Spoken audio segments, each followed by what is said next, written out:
ए ma'am साहब इधर आइए। हेलो, इधर आइए। ऐसे काम नहीं चलेगा। कहते हैं तुम्हें देखेंगे सितारे तो जिया मांगेंगे। कहते हैं तुम्हें देखेंगे सितारे तो जिया मांगेंगे। तुम्हारे ए मैम साहब, तुम्हें देखेंगे सितारे तो जिया मांगेंगे। तुम्हारे इन जुल्फों की फटा हवा मांगेंगे।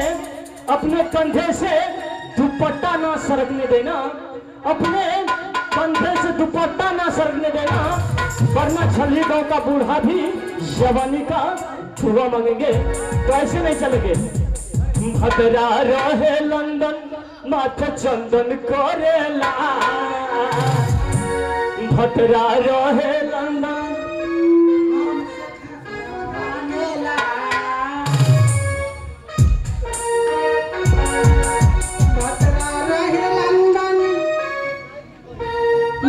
चंदन करेला। लहंगा उठवा के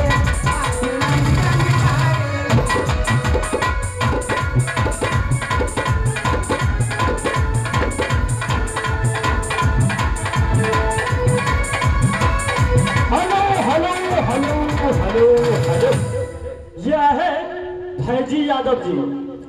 फिर ये भाईजी यादव पूरे 20 रुपए के नोट वादा फरमाए हैं। साथ में उन भाई का कहना है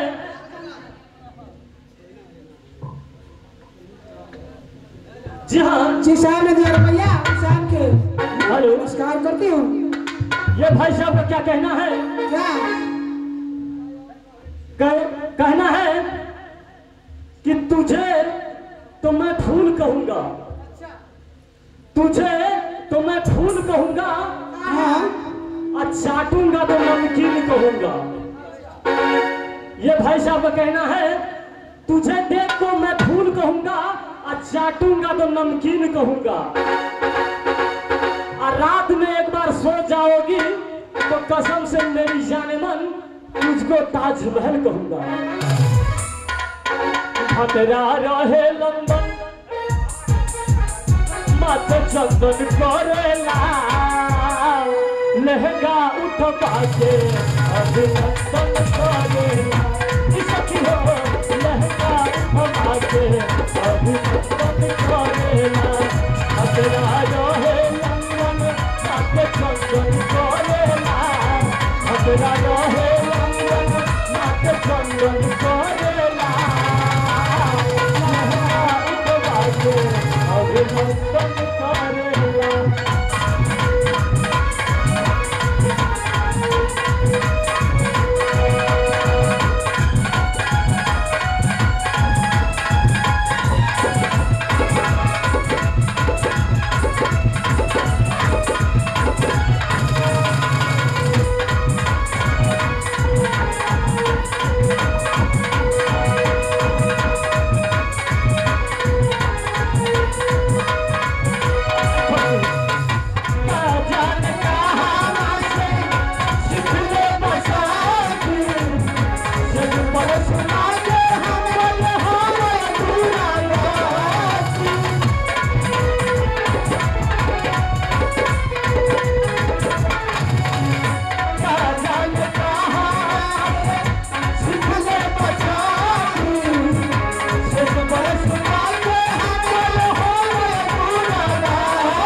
हेलो आप जो छे नाचे शुरू हेते ये है लालू यादव जी पूरे 100 रुपया नोट वादा फरमाए हमारे पार्टी को।